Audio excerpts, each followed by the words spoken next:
It started as a normal day at the Deep Space Monitoring Station in New Mexico. Tom Baker sat at his control station, sipping his third cup of coffee while watching the usual stream of data flowing across his screens. The midnight shift was always quiet, just the way he liked it. But at 3:47 a.m., everything changed. At first, he thought his equipment was malfunctioning. The readings made no sense. Massive objects moving at incredible speeds, approaching from the outer solar system. Tom ran the standard diagnostic checks, but everything came back normal. His hand started to shake as he realized what he was seeing was real. "Sir," Tom called out to his supervisor, Mark Wilson, who was doing his routine walkthrough of the facility. "You need to see this right now." Mark hurried over, his face changing from mild annoyance to deep concern as he looked at the readings. Within minutes, they had confirmed the data with 3 other tracking stations across the globe. Something big was heading toward Earth, and it was moving fast. The next few hours were chaos. As dawn broke over different parts of the world, more observatories and tracking stations confirmed the same thing. A fleet of massive objects, clearly artificial in nature, had entered the solar system and was decelerating as it approached Earth's orbit. By noon, the President of the United States was being briefed in the Situation Room. Similar meetings were happening in every major capital around the world. The objects were now close enough that even civilian telescopes could spot them. Massive ships, each one bigger than anything humans had ever built, arranged in a perfect formation. Military forces worldwide went on high alert. Fighter jets took to the skies, missile systems were armed, and naval fleets began moving into defensive positions. But deep down, everyone knew that if these were hostile aliens, Earth's current weapons would probably be as effective as throwing rocks at a tank. The first images from the more powerful telescopes showed ships that seemed to defy physics itself. They were beautiful in a terrifying way. Sleek designs that looked like liquid metal frozen in space, with strange patterns of light flowing across their surfaces. The smallest ship in the fleet was about the size of a small city, while the largest one, presumably the flagship, was bigger than any island on Earth. At exactly 4:00 p.m. Universal Time, every electronic device on Earth capable of receiving a signal, from smartphones to military communication systems, received the same message. It was short, clear, and terrifying. "Submit or perish. You have 48 hours to surrender your world. Resistance will result in immediate elimination." The message was followed by a demonstration of power that left no doubt about their capabilities. One of the smaller ships fired a beam of energy at an uninhabited area of the Pacific Ocean. When the beam hit the water, it created a column of steam that reached the upper atmosphere. When the steam cleared, there was a perfectly circular hole in the ocean 5 miles wide, going down so deep that sensors couldn't find the bottom. The UN Security Council convened an emergency session within the hour. For the first time in history, there were no disagreements between nations. Everyone understood that humanity faced extinction if they couldn't find a way to fight back. Scientists working around the clock made some initial observations about the alien fleet. The ships seemed to move in perfect coordination, as if they were all parts of a single organism. They had positioned themselves in a complex geometric pattern around Earth, creating a net that could theoretically fire on any point on the planet within seconds. The world's most powerful military forces tried to analyze potential weaknesses, but found none. The ships' hulls seemed to absorb or deflect all scanning attempts. Missile tracking systems couldn't even lock onto them. It was as if the ships existed slightly out of phase with normal space. Public panic spread rapidly despite governments' best efforts to maintain calm. Streets in major cities emptied as people either fled to rural areas or huddled in their homes. Markets crashed and then were suspended. Social media was flooded with everything from prayers to conspiracy theories to goodbye messages. But in the midst of this chaos, something interesting was happening.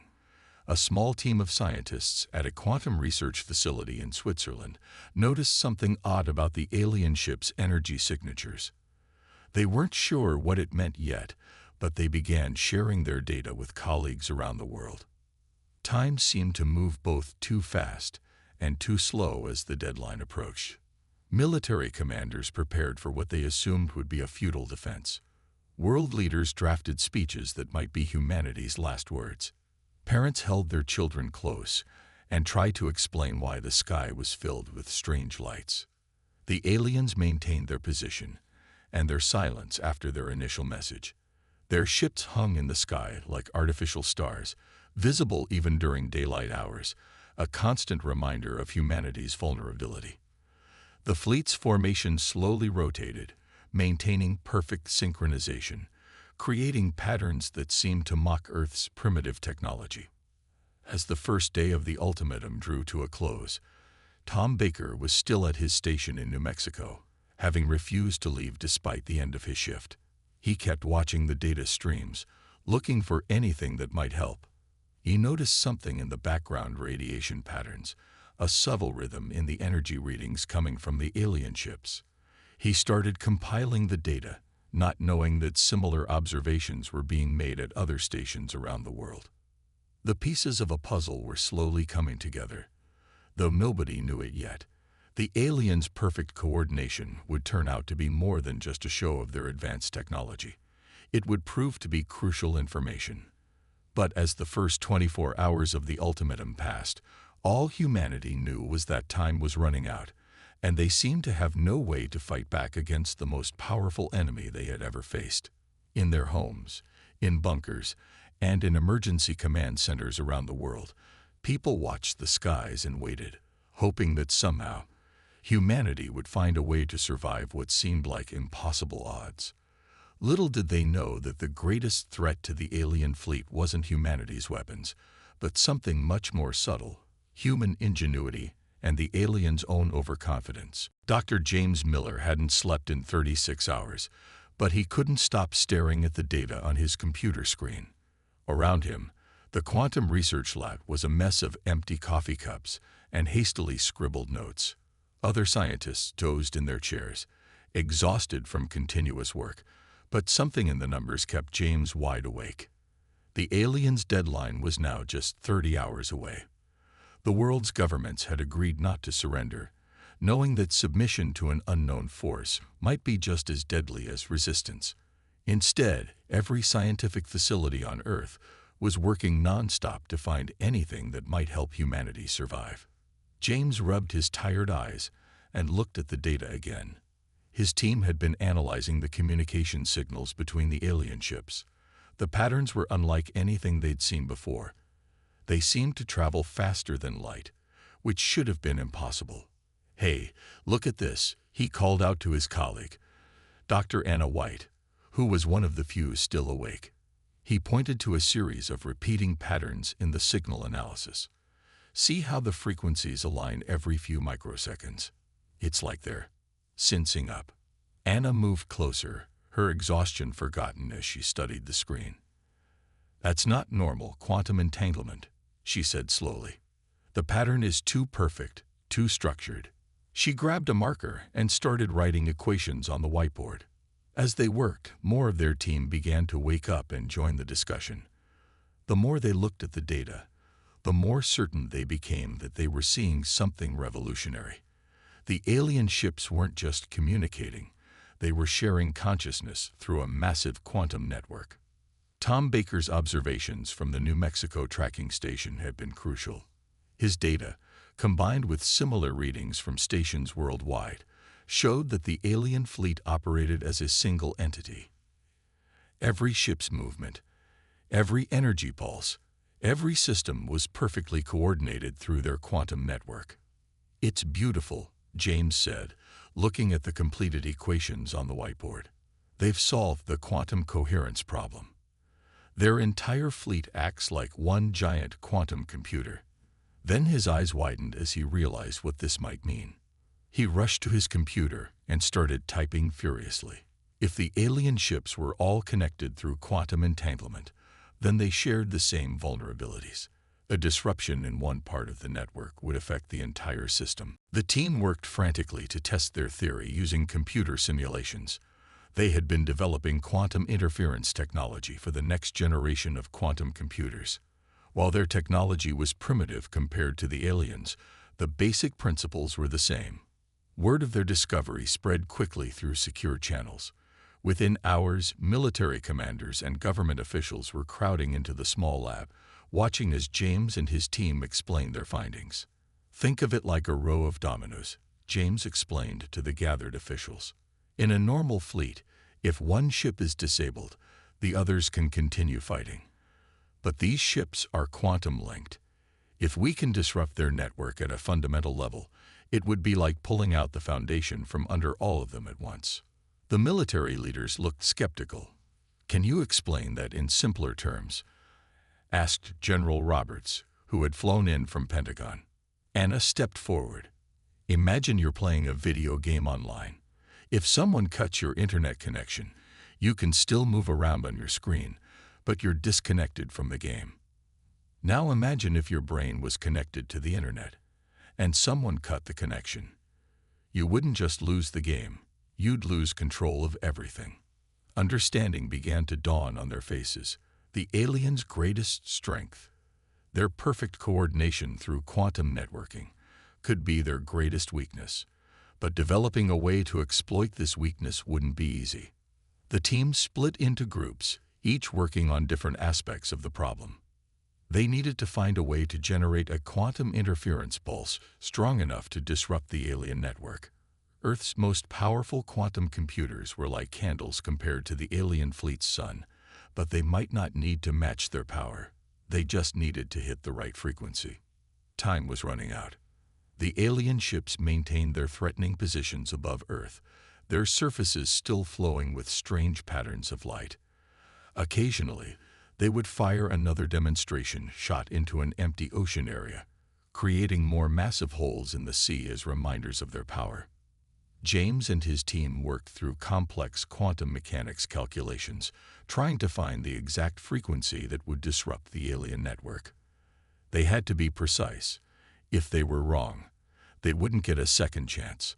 Late in the night, with just 24 hours remaining on the alien ultimatum, Anna made a breakthrough. She had been studying the light patterns on the alien ships' hulls and realized they weren't just for show. They were visual manifestations of the quantum network's synchronization. "Look," she called out, pointing to her screen. "The patterns repeat every 7.3 seconds. That's our window. That's when their network is most vulnerable to interference." James rushed over, followed by the others.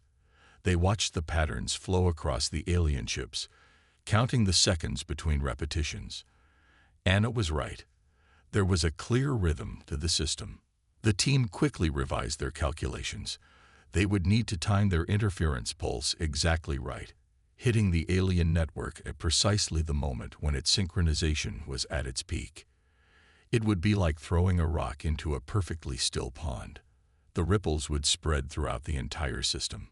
As the night turned to morning, their plan began to take shape. They would need help from every major radio telescope and quantum research facility on Earth. The interference pulse would have to be generated simultaneously from multiple points around the globe to have any chance of overwhelming the alien network. It was a desperate plan, but it was the only one they had. As James looked around at his tired but determined team, he felt a mix of pride and fear. They had found a potential weakness in the alien fleet's seemingly perfect defense.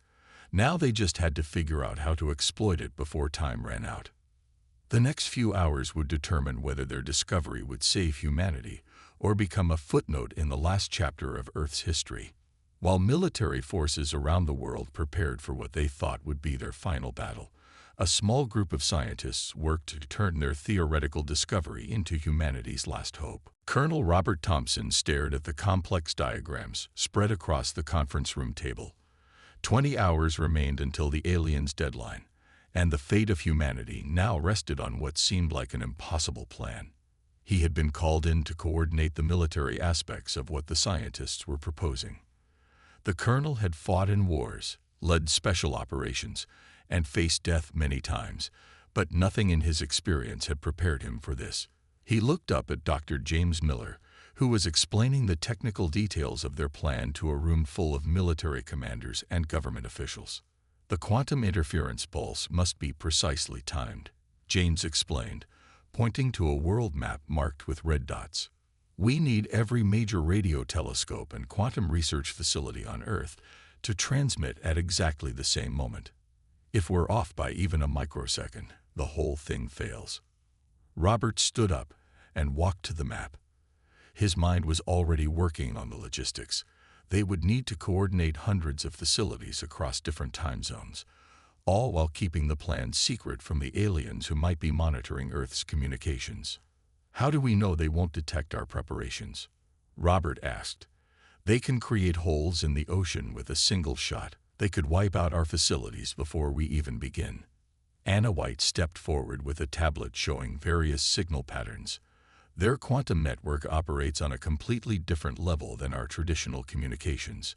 They're probably not even bothering to monitor our primitive technology.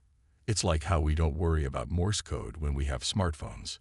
The room fell silent as everyone considered this. The aliens' arrogance might be their only advantage. Robert began making notes on his tablet, listing what they would need: secure communication channels, backup power systems, military protection for key facilities, and precise timing mechanisms. "We'll need to use the old systems," he said finally. "Landlines, fiber optic cables, anything that doesn't broadcast signals they might notice. And we'll need to protect these facilities." He turned to the other military commanders. "Every telescope, every quantum lab becomes a priority asset. If we lose even one, the plan fails." The next few hours were a blur of activity.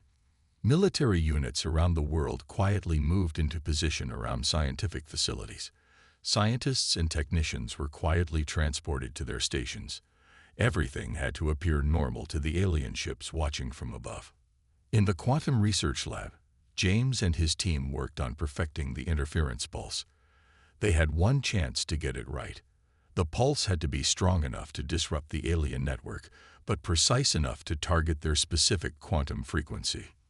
"It's like trying to shout at exactly the right pitch to shatter a wine glass," James explained to Robert. "Except we're trying to shatter the most advanced computer network ever seen, and if we get it wrong, we all die." Robert watched as they ran simulation after simulation. The colonel had always trusted in superior firepower and tactical advantage.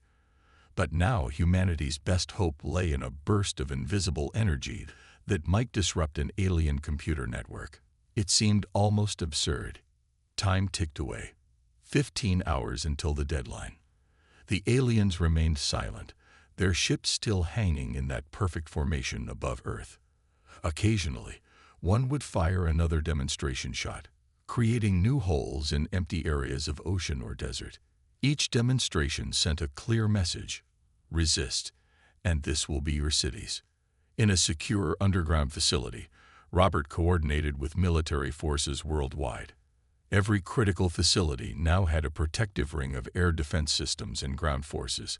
They had to maintain normal patrol patterns to avoid raising alien suspicion, but every unit was ready to defend the scientists until they could launch their pulse. "What happens if it works?" Robert asked James during a brief break. "Will it destroy their ships?" James shook his head. "We don't know. Best case, it completely shuts down their systems. Worst case, it just disrupts their network temporarily. Either way, it's the only chance we have." The plan was coming together. They had mapped out every facility needed for the pulse, created secure communication channels, and positioned military forces. Now they just needed to solve the timing problem. The pulse had to be transmitted at exactly the right moment in the alien synchronization cycle, and every facility had to fire at precisely the same instant. "We can use the atomic clocks," Anna suggested. "Link them through the secure fiber optic network. Each facility will receive the exact same time signal." Robert nodded. It could work. They would transmit the timing signals through underground cables, using the most precise timepieces ever created to coordinate their attack. The aliens' own predictable synchronization pattern would tell them exactly when to strike. As they entered the final 12 hours, Robert felt a strange calm settle over him. The plan was either going to work, or humanity would face extinction. It was out of his hands now. All he could do was make sure every piece was in place, and every person knew their role. The scientists continued refining their calculations. Military units maintained their protective positions. Around the world, technicians prepared their equipment for the single most important transmission in human history. Everything had to appear normal until the very last moment. Robert looked up at the sky through a window, where the alien ships were visible even in daylight. Their surfaces still flowed with those strange patterns of light, marking the rhythm of their quantum network. Soon, they would either witness humanity's greatest achievement or its final defeat. "How long will we need?" he asked James. "From the moment we start transmitting, how long until we know if it worked?" "Seconds," James replied. "The quantum effect will be nearly instantaneous. We'll either see their ships lose power, or—" He didn't need to finish the sentence. Robert nodded and went back to his preparations. The next few hours would determine everything. He had led men into battle many times, but never into anything like this. This was a battle of physics and mathematics, fought with radio waves and quantum mechanics instead of bullets and bombs. But as he watched the scientists work, saw the determination in their eyes, he felt something he hadn't expected: hope. Humanity had come together in a way he had never seen before. Every nation, every military, every scientific facility was working as one. Perhaps that was what they had needed all along: a common threat big enough to unite the entire world. 10 hours remained until the alien deadline.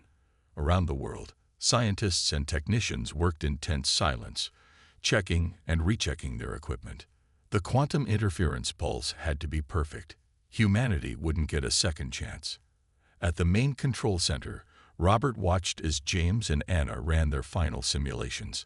Their eyes were red from lack of sleep, but neither would rest.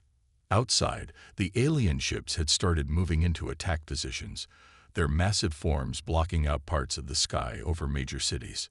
"Status report," Robert called out, his voice steady despite the pressure. One by one, facilities around the world checked in through the secure landline network. New Mexico array, ready. Chile Observatory, standing by. Australian Quantum Lab, all systems go. South African Radio Telescope, prepared. The list went on. Each facility had been carefully chosen for its position and capabilities. Together, they formed a web that could blanket the entire alien fleet with the interference pulse. Military units guarding these facilities reported increased alien activity. The huge ships were moving more frequently now, their light patterns shifting faster. No one knew if this was preparation for their attack or just routine movement. 6 hours to deadline, a voice announced over the intercom. In the quantum research lab, James noticed something concerning in the latest simulation. "The power requirements are higher than we thought," he told Robert. "Some of the smaller facilities might not be able to generate a strong enough pulse." Robert immediately began redirecting power from nearby cities. They had planned for this. Rolling blackouts had already started in many areas, disguised as technical difficulties. The aliens wouldn't notice a few more. "Rerouting power from secondary grids," a technician reported. "Primary facilities will have triple redundancy on power supply." The atomic clocks were synchronized, connected through the underground fiber optic network. Each facility would receive the exact same time signal, allowing them to coordinate their transmissions down to the microsecond. Anna monitored the alien ship's energy patterns, looking for any sign they had detected the preparations. But the vessels continued their regular movements, their quantum network pulsing with that same predictable rhythm. Their overconfidence was becoming clear. They simply didn't consider Earth's technology advanced enough to be a threat.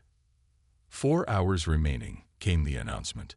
The tension was becoming unbearable. Every person involved knew that if they failed, their families, their countries, their entire species would be wiped out. But there was no time for fear. Each person focused on their task, checking systems, monitoring power levels, updating calculations. In orbit, satellites captured images of the alien fleet moving into its final attack formation. The ships arranged themselves in a complex geometric pattern, like a giant net around the Earth. They were positioning themselves to strike every major city simultaneously. Their formation actually helps us, James explained, pointing to the new satellite images. The more perfectly synchronized they are, the more vulnerable they'll be to the interference pulse. They're making our job easier. 3 hours left. The aliens broadcast their message again. Submit or perish. The words appeared on every screen, echoed from every speaker. But humanity's response was silently taking shape. Robert received reports of successful power redirects from every continent. Cities went dark, but the scientific facilities now had more power than they had ever handled before. Backup generators hummed, ready to take over if the main power failed. 2 hours, the voice announced. The final checklist began. Each facility ran through their procedures, making sure every piece of equipment was perfectly calibrated. The atomic clocks pulsed in perfect synchronization, counting down to the moment of truth. Anna discovered something in the alien ship's light patterns. They were moving into their synchronization peak. They're linking up for their attack, she said, all ships connecting to the quantum network at maximum strength. James quickly recalculated. This is perfect, he said, his voice filled with desperate hope. When they're fully synchronized, they'll be most vulnerable. We need to time our pulse to hit at their peak. 1 hour remained. Around the world, people huddled in their homes, watching the alien ships through windows or on TV screens. They didn't know that their fate rested on a handful of scientists and soldiers working in secret. Robert moved between stations, checking readiness. Military commanders reported all defensive positions secure. Power systems showed green across the board. The timing network was functioning perfectly. Everything was ready. 30 minutes. The announcement came. The alien ships began to glow brighter, their surface patterns moving faster. Energy readings went off the charts as they prepared for what they thought would be their moment of victory. James and Anna made their final adjustments to the interference pulse calculations. The timing would be critical. They needed to hit the alien network at exactly the right moment in its synchronization cycle. 15 minutes. Around the world, technicians sat at their stations, hands hovering over controls. Soldiers gripped their weapons tighter, watching the skies. Scientists stared at their screens, double-checking every calculation. 10 minutes. The alien ships stopped moving. Their formation was complete. The light patterns on their hulls pulsed in perfect unison now, a display of their absolute confidence in their technology. 5 minutes. Robert looked at James and Anna. They nodded. Everything was ready. Humanity's fate would be decided in the next few moments. 1 minute. The alien deadline was approaching, but Earth would strike first. In facilities around the world, power levels began to rise. Equipment hummed as it charged to maximum capacity. The atomic clocks counted down in perfect synchronization. 30 seconds. The alien ships began charging their weapons. Their light patterns reached peak intensity, all ships perfectly synchronized through their quantum network. 10 seconds. Robert took a deep breath. James and Anna held hands, watching their screens. Around the world, everyone waited for the signal. 5, 4, 3, 2, 1.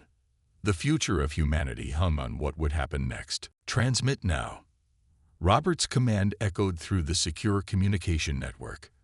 At exactly the same instant, hundreds of facilities around the world activated their equipment. Radio telescopes, quantum research labs, and scientific stations all fired their carefully calculated pulses into space. For a moment, nothing seemed to happen. The alien ships hung in the sky, their weapons fully charged, their hulls still glowing with those strange light patterns. James and Anna held their breath, watching their monitors for any sign the pulse was working. Then something changed. The light patterns on the alien ships stuttered, like a video with a bad connection. The perfect synchronization of their formation wavered slightly. In the control room, sensors began picking up unusual energy readings from the fleet. "The quantum network is destabilizing," Anna called out, her eyes fixed on her screen. "Their synchronization is breaking down." The patterns of light across the alien ships began to flicker wildly, like millions of Christmas lights shorting out. Robert watched through the window as the massive ships started to drift out of their perfect formation. The weapons they had been charging powered down, their energy dissipating harmlessly into space. The quantum interference pulse was working better than they had hoped. "We're getting reports from all sectors," a communications officer announced. "The alien ships are losing power worldwide. Their formation is completely broken." The interference pulse had done exactly what they theorized it would do.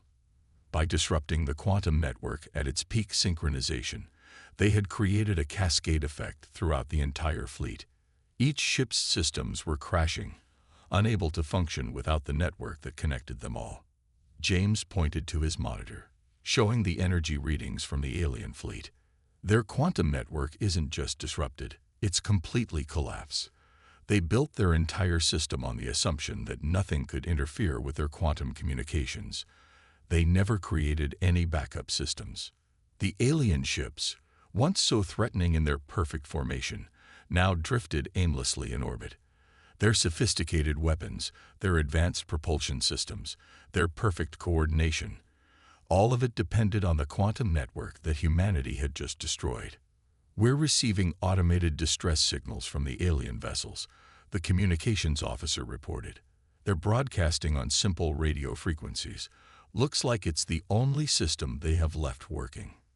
Around the world, people watched in amazement as the massive alien ships, each one large enough to destroy a city, floated helplessly in space.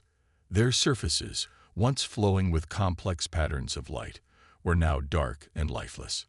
Military satellites confirmed what they were seeing. The alien fleet, the most powerful force humanity had ever encountered, had been effectively neutralized. Not a single shot had been fired, not a single traditional weapon had been used. Earth had won using the aliens' own technology against them. "Launch the recovery teams," Robert ordered. They had prepared for this possibility, though few had dared to hope it would actually happen. Special Forces teams, equipped with spacesuits and boarding gear, were already on their way to the disabled alien ships. The first teams reported back within hours.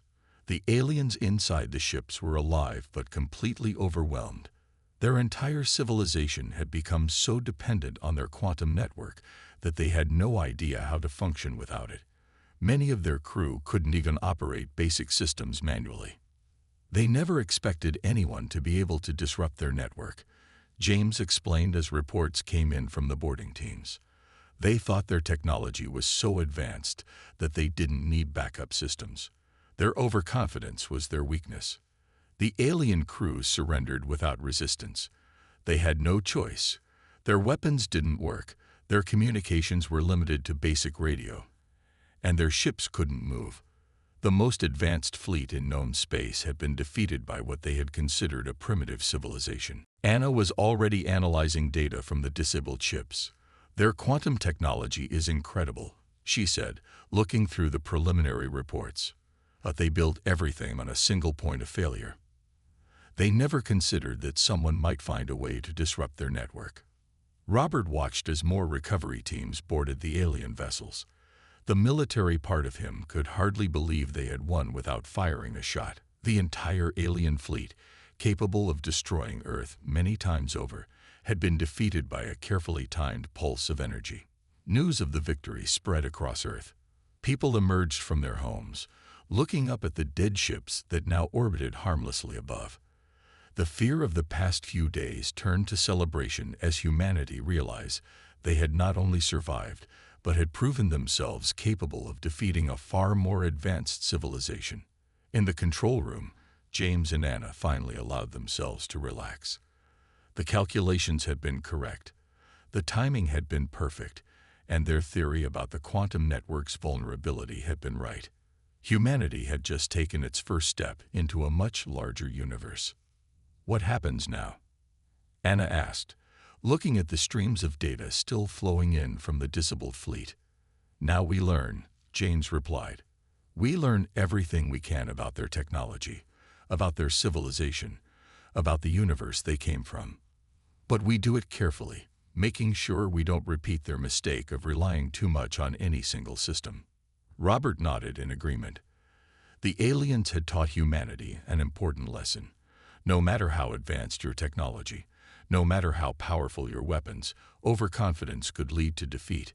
Earth would remember this as they moved forward into their new role as a significant power in space. The sun began to rise over the control center, its light reflecting off the dead alien ships in orbit. It was a new day for humanity, one that almost hadn't come.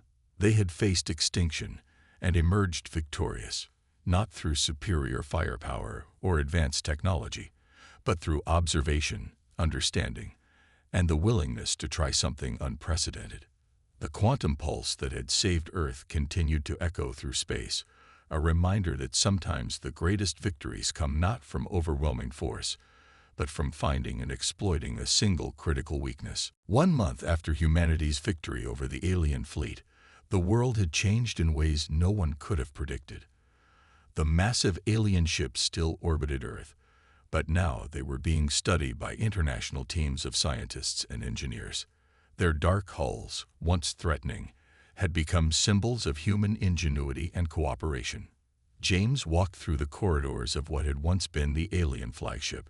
The ship was larger than any structure humans had ever built, its hulls big enough to drive trucks through. Teams of researchers worked everywhere, carefully documenting and studying every piece of alien technology they could find.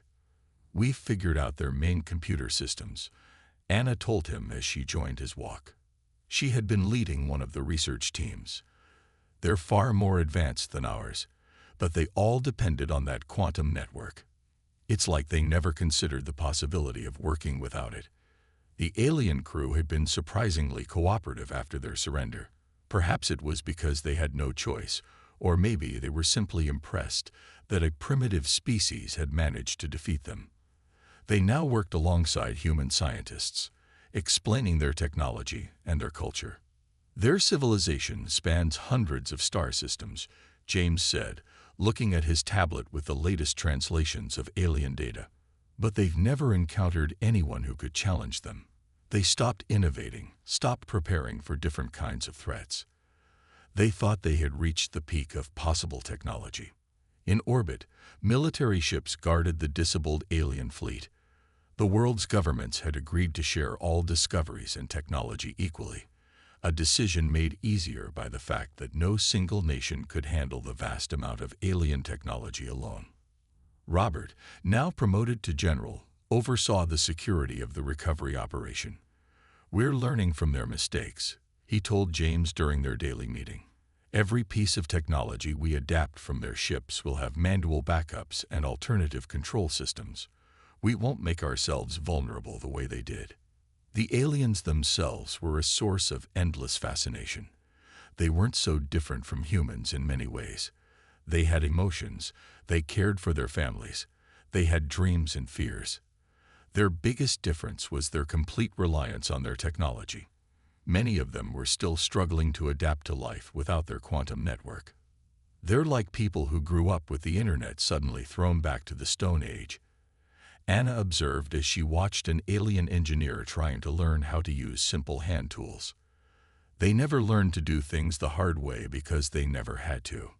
Earth's scientists had already begun adapting alien technology for human use. They were careful, though, always remembering the lesson they had learned.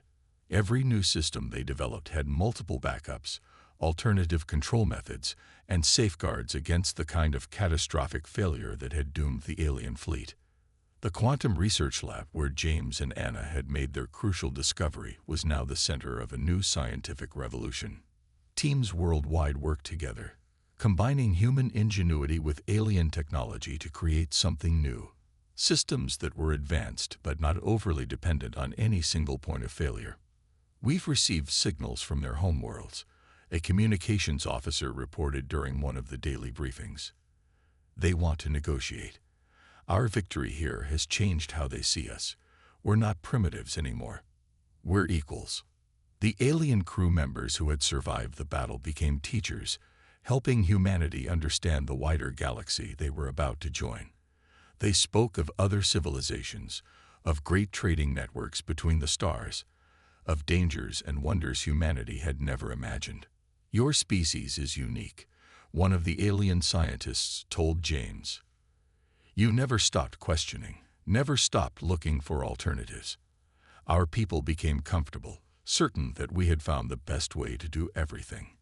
We forgot that sometimes the simplest solution can defeat the most advanced technology. 6 months after the battle, the first human-modified alien ship was ready for testing. It had all the advanced features of the original, but with added backup systems and manual controls. It represented the best of both worlds, alien technology combined with human caution and creativity. Robert watched the test flight from the control room. The ship rose smoothly from its landing pad, its systems working perfectly even without the quantum network that its designers had once thought essential. It was proof that humanity could learn from and improve upon even the most advanced technology. We're ready to start exploring, James said as they watched the ship disappear into the upper atmosphere. But we'll do it our way. No overconfidence, no absolute reliance on any single system. We'll remember what happened here. The alien defeat had taught humanity valuable lessons. They learned that advancement without wisdom could lead to vulnerability, that sophistication without simplicity could become a weakness. These lessons would guide them as they took their first steps into the galaxy. 1 year after the battle, Earth had changed more than anyone could have imagined. The alien ships that had once threatened extinction now served as universities, research centers, and launching points for humanity's expansion into space. The quantum pulse that had saved Earth was studied on 1,000 worlds, a reminder that even the most advanced civilization could be brought down by overlooking simple possibilities. What do you think we'll find out there? Anna asked James as they watched a sunset from the observation deck of the alien flagship, now renamed Hope. I don't know, he replied. But whatever it is, we'll face it the way we always have, with curiosity, creativity, and the understanding that the simplest solution is sometimes the best one. The stars were brightening in the darkening sky, no longer just distant lights, but destinations waiting to be explored. Humanity had faced its greatest challenge and emerged stronger, wiser, and ready for whatever the universe might bring next. They had learned that true advancement came not from technology alone, but from the wisdom to use it properly. And somewhere in the vast computer banks of the alien flagship, a simple message was stored, a reminder to future generations. Never underestimate a species that keeps trying new things, even when faced with impossible odds. They might just surprise you.